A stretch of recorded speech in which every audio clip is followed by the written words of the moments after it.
అదిమిన శోకులో ఉరి విడిచిన నెమలికి సవతిగా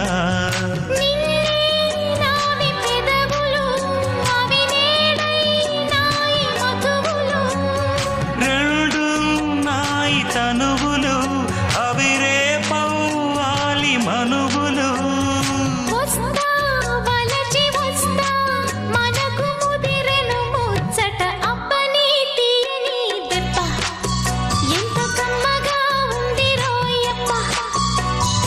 అమ్మ నేనున్న నీ బుగ్గ